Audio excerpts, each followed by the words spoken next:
Hello दोस्तों, video में हम बात करने वाले हैं अरबिंदो फार्मा के बारे में। क्वार्टर 4 के रिजल्ट आ चुके हैं कंपनी के और क्वार्टर 4 के नंबर को हम वीडियो में डिटेल में समझने वाले हैं। सबसे पहले वीडियो को शुरू करते हैं और बात करेंगे रेवेन्यू को। और रेवेन्यू अगर आप देखेंगे, इनफैक्ट पिछले पूरे फाइनेंशियल ईयर का आप देखिए FY25 का, तो वहाँ से आपको लगातार रेवेन्यू इंक्रीज होता हुआ नजर आया है। 8,382 करोड़ का रेवेन्यू कंपनी ने लेटेस्ट क्वार्टर में किया है और पिछले 3 महीने पहले जब आप देखेंगे तो 7,979 करोड़ का रेवेन्यू हमें देखने को मिला था। तो रेवेन्यू अगर आप देख रहे हैं तो पूरे चारों क्वार्टर में FY25 के इंक्रीज होता हुआ नजर आया, जो कि कंपनी के लिए बहुत ही अच्छी बात है और कंपनी के फ्यूचर के लिए भी।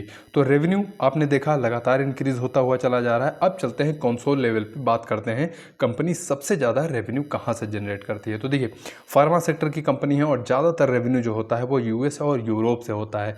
तो अरबिंदो फार्मा के केस में अगर आप देखेंगे तो यहाँ से 4,072 करोड़ का रेवेन्यू जो है वो कंपनी ने यूएसए से जनरेट किया है। अगर इसकी हम कंपेयर करेंगे साल दर साल, तो यहाँ पर आप देखेंगे 13.5% के आसपास रेवेन्यू जो है इनका इंक्रीज होता हुआ नजर आया है। क्यू ऑन क्यू कंपेयर करते हैं तो यहाँ पर 11% आप कह लीजिए, यहाँ पर ग्रोथ हमें देखने को मिलती है। अब पूरे साल के दौरान कंपनी ने यूएसए से कितना रेवेन्यू जनरेट किया, अगर हम उसकी बात करते हैं तो FY24 में अगर नंबर आप देखते हैं तो 13,867 करोड़ का रेवेन्यू जो है वो कंपनी ने यूएसए से जनरेट किया था। अब FY25 की अगर हम बात करते हैं तो यहाँ पर 14,816 करोड़ का रेवेन्यू कंपनी ने पूरे साल के दौरान यूएसए से जनरेट किया है, यानी 6.5% के आसपास जो है ये ग्रोथ हमें देखने को यहाँ पर मिलती है। यूरोप की अगर हम बात कर लेते हैं, सबसे ज़्यादा जो सेकेंड लार्जेस्ट रेवेन्यू जो आता है वो यूरोप से आता है।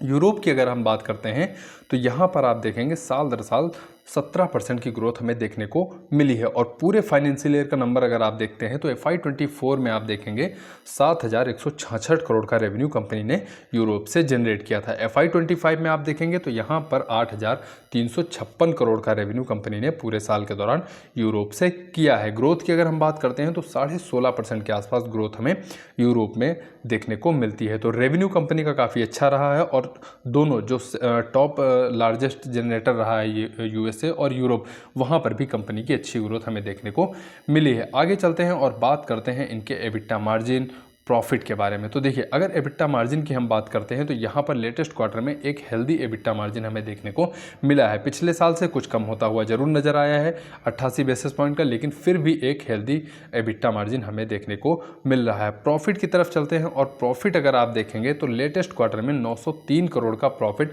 कंपनी ने किया है। अब एक साल पहले अगर आप जाएंगे तो प्रॉफिट आपको मिलता जुलता ही नजर आएगा, ना बहुत ज़्यादा आपको डिक्लाइन देखने को मिला है, ना ही बहुत ज़्यादा आपको यहाँ पर ग्रोथ देखने को मिल रही है। क्यू ऑन क्यू कंपेयर करते हैं तो यहाँ पर 6.5% के आसपास जो है वो प्रॉफिट हमें बढ़ता हुआ नजर आया है। अब प्रॉफिट को अगर पूरे साल का नंबर देखेंगे तो कंपनी ने FY24 में आप देखेंगे 3,169 करोड़ का कंपनी ने प्रॉफिट किया था और लेटेस्ट फाइनेंशियल ईयर में यानी 25 में आप देखेंगे 3,484 करोड़ का कंपनी ने प्रॉफिट किया है, यानी 10% के आसपास जो है वो साल दर साल इनका प्रॉफिट इंक्रीज होता हुआ नजर आया है। ओवरऑल वीडियो आपको कैसा लगा आप कमेंट बॉक्स में बताएं। अगर वीडियो आपको पसंद आया हो तो वीडियो को दोस्तों लाइक करिए, और अगर वीडियो के माध्यम से 0.1 या 0.2% में आपको जानकारी दे पाया हूँ तो चैनल को दोस्तों जरूर सब्सक्राइब करके रखिए। डिस्क्रिप्शन बॉक्स में जाइए, वहाँ पे और क्वार्टर 4 के नंबर अगर आप देखना चाहते हैं तो वहाँ पे आप देख सकते हैं। आपके कीमती समय के लिए आपका बहुत बहुत धन्यवाद।